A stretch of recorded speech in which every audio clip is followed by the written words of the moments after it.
Bonsoir à toutes et à tous. Madame la Présidente a voulu que je parle le premier, je pensais que c'était à elle, donc on va s'adapter à la situation. En fait, je pense qu'elle parlera ensuite. Bien, voilà. Donc, d'abord, bonne soirée à toutes et à tous.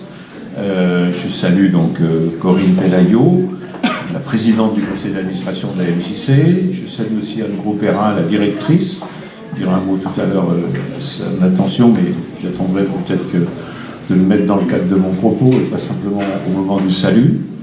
André Campan, que j'ai vu, qui était quand même directeur de cette maison pendant suffisamment longtemps, bon, il doit être caché quelque part.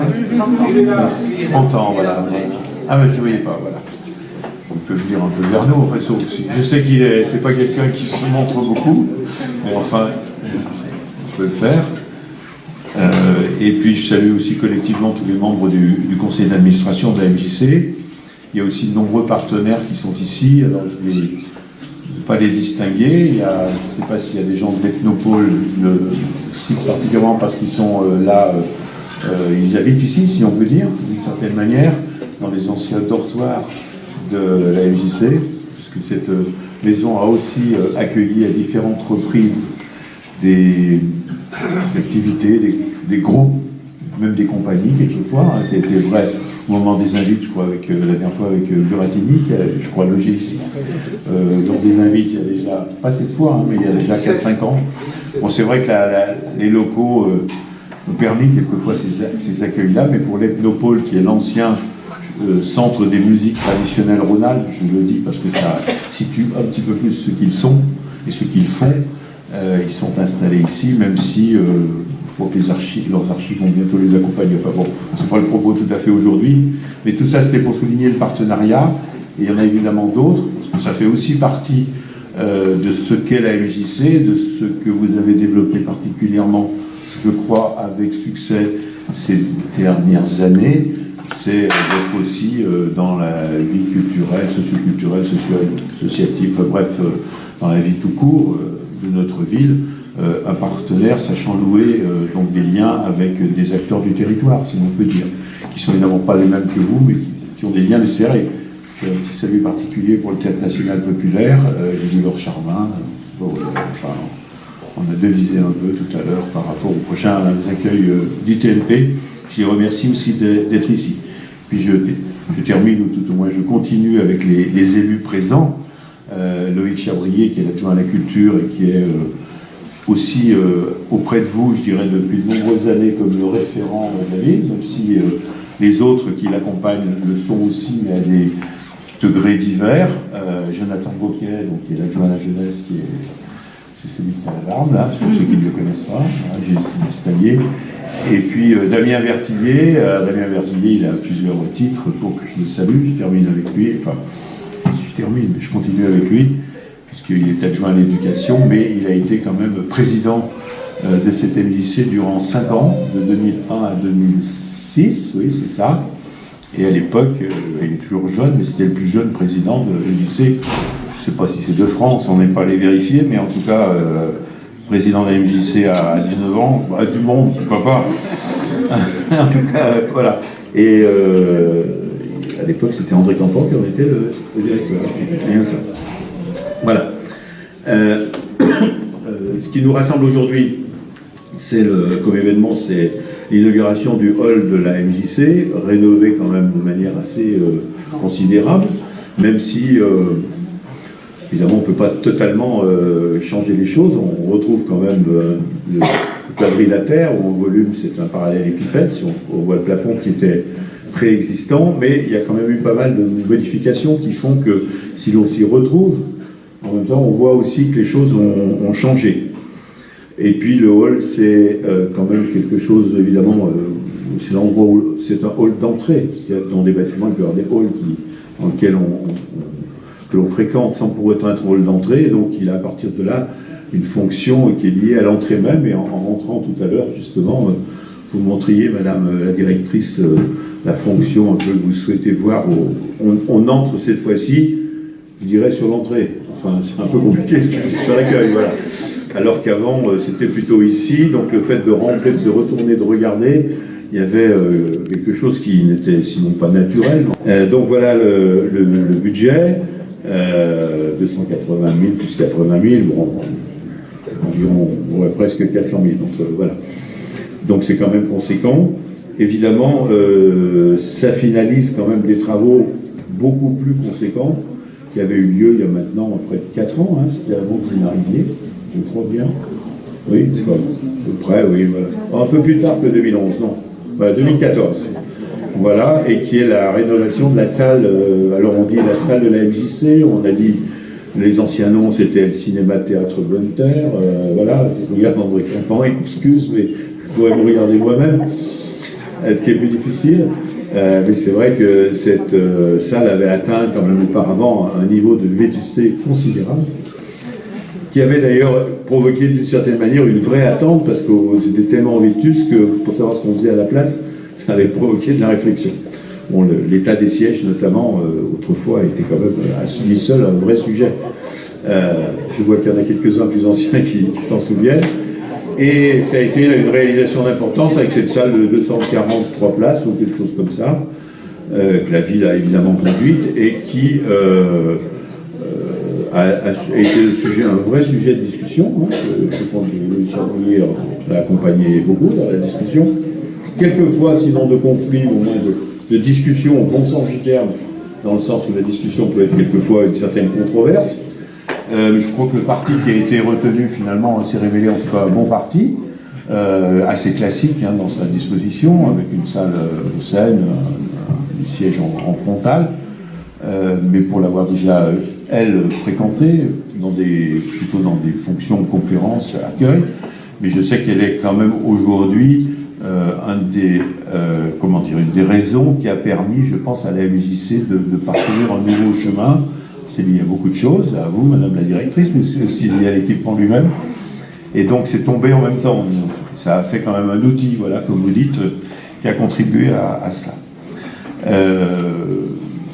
Aujourd'hui, les chiffres m'ont été donnés, c'est pour ça que je regarde, vous avez 2250 adhérents. Voilà, bon, l'aspect quantitatif, il est intéressant, il n'est pas un critère à lui seul pour juger d'un équipement. Mais c'est quand même une progression quantitative assez conséquente par rapport aux années précédentes, et notamment par rapport à l'année dernière. Et c'est vrai que je pense qu'on le doit à l'équipe dirigeante au sens large. Je mets Madame la Présidente, Madame la Directrice, les équipes aussi qui sont ici. Et on peut dire que la MJC, c'est Bernard Sevaux qui me le soufflait, à retrouver un peu des lettres de noblesse, je ne sais pas si on peut dire cela pour une MJC. Le terme est un peu peut-être daté lui-même, il fait référence à des équipements d'autre nature, mais en même temps, c'est vrai que c'est aujourd'hui, plus que ça n'a pu être à certains moments, un équipement qui participe pleinement de l'essor de la vie culturelle Villeurbanne, à travers la collaboration avec les équipements que je citais tout à l'heure, hein, dans ce partenariat, parce que ça compte.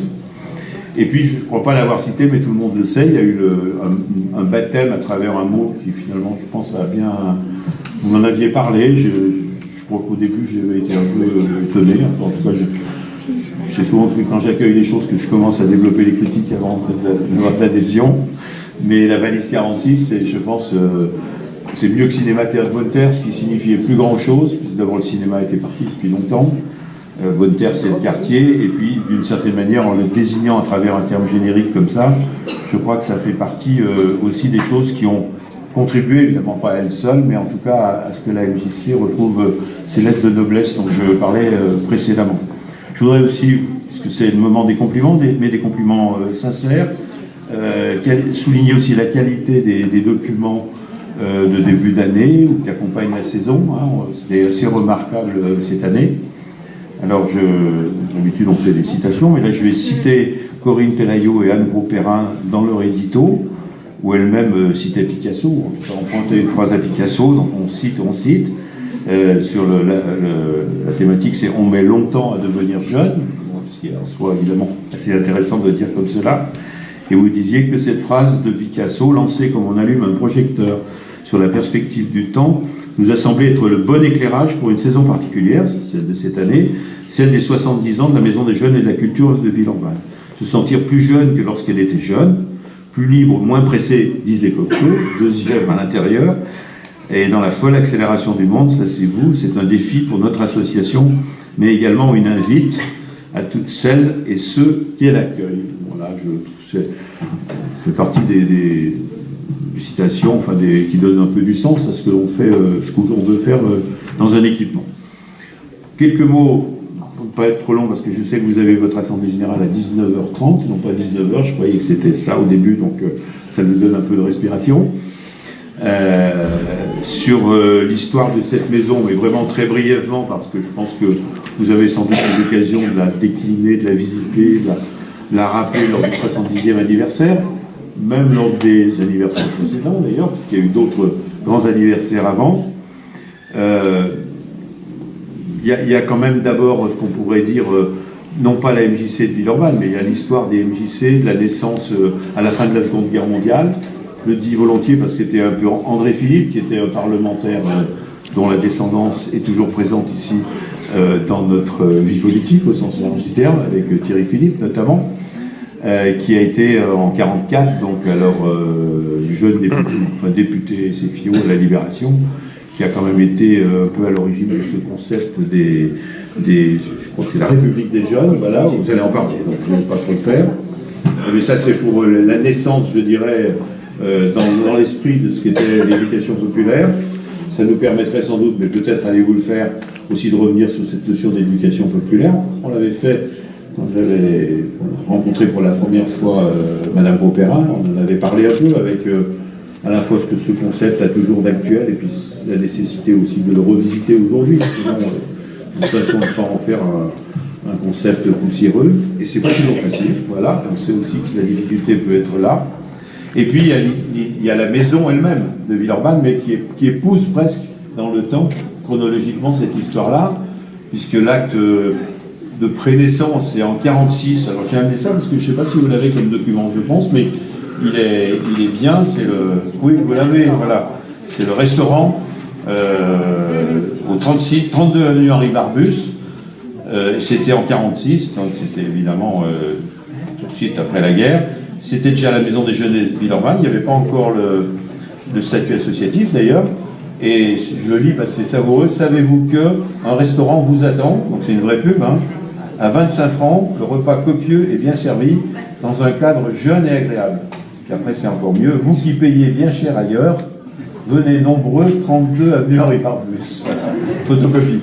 Et si vous l'avez, c'est bien. Voilà. En tout cas, ça fait partie de l'histoire de la MJC avec des documents qui peuvent l'illustrer. Et ensuite, il y a eu l'association elle-même, dont c'est les 70 ans, donc c'est en 1947. Et puis, vraiment, en quelques dates, l'installation ici, dans ce qui n'est évidemment pas ce bâtiment-là, l'ancienne usine, moi, je ne l'ai pas connu personnellement, mais dont on m'a parlé, et dont assez souvent on retrouve des anciens qui viennent en parler, qui commencent à être un peu anciens, voilà. Je sais pas si, je pense à Georges Thomasson, mais je ne sais pas s'il est là. Voilà.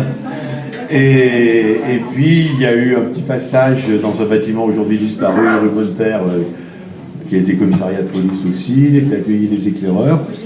Et puis, il y a eu la construction de ce bâtiment, sa réalisation et son inauguration en 1971. Le bâtiment est toujours le même, et il a quand même gardé ses volumes, même s'il y a des transformations comme celle aujourd'hui.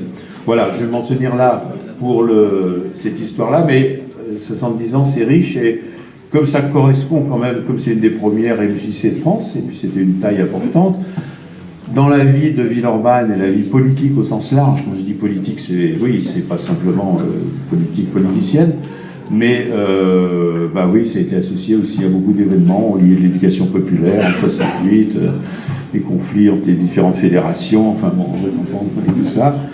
Pour avoir participé au premier conseil d'administration, pas de la MJC, mais après l'élection, on en a quelques souvenirs, et c'est une histoire aussi qui mériterait peut-être aujourd'hui d'être un peu plus écrite, parce que je pense qu'elle reste seule, elle révèle aussi, à travers les débats qu'il y a eu, les conflits même là, on peut parler aussi quelquefois, un petit peu tout ce qui a été l'éducation populaire, l'enjeu qu'elle représentait, les craintes qu'elle pouvait susciter à certains moments, enfin bref, tout ça, c'est quelque chose qui est intéressant. Voilà, moi je voudrais dire simplement qu'aujourd'hui, je pense que la MJC qui a quand même eu des périodes, pas des désigné André Campan, mais c'est plutôt après, hein, qu'il y a eu quand même avec des directions des présidents des moments qui ont été un peu compliqués. Hein. D'arriver ici, d'arriver un soir à 10h du soir, appelé, bon, je fais pas trop référence, mais enfin, il y a des moments un peu difficiles. Voilà.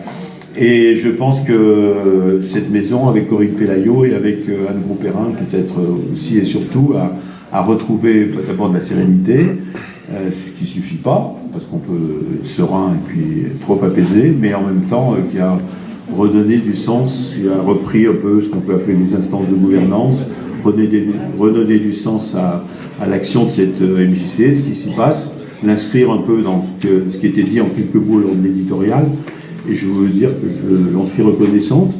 Je dis ça parce que j'ai appris il y a quelques jours qu'elle allait quitter la direction au printemps. On ne s'en réjouit pas, voilà, on accepte la vie. Et puis j'ai eu l'occasion de voir celui qui pourrait lui succéder, mais je ne sais pas, c'est peut-être pas encore fait, c'est pas la peine de mettre voilà. Je ne voudrais pas avoir un acte qui soit antidémocratique, voilà, qui s'appelle Emmanuel Mattei, hein, voilà, et qui est connu ici puisqu'il a l'avantage d'avoir été dans cette maison déjà depuis 5 ans, donc qui est confronté aux réalités, et qui donc prendra, alors je peux dire, alors je ne savais pas vraiment il y a quelques heures, la direction de cette maison, donc quand vous partirez, c'est-à-dire dans quelques mois, voilà. En tout cas, voilà, moi je suis heureux de faire cette inauguration ici, dans ce cadre qui est quand même un vrai renouveau de la MJC, hein, que je viens d'évoquer. Et puis, ben voilà, vous allez avoir pour certains d'entre vous l'Assemblée Générale dans quelques minutes. Souhaiter une bonne 70e Assemblée Générale, et puis dire que la ville est heureuse de vous avoir comme partenaire dans ce qui est pour nous, je pense, une des actions importantes de la vie culturelle et socio-culturelle, et que d'avoir la MJC en dynamisme, en adhésion au sens large du terme, hein, non pas comme une courroie de transmission, ce qui n'a pas de sens, mais en tout cas comme partenaire avec les autres partenaires, c'est quelque chose d'extrêmement positif pour nous. Donc voilà, ça je voulais vous en témoigner, vous en remercier, et puis puisque c'est encore la période des vœux, de souhaiter à vous toutes et tous, mais aussi à la MJC, une bonne année 2018 et au-delà. Merci.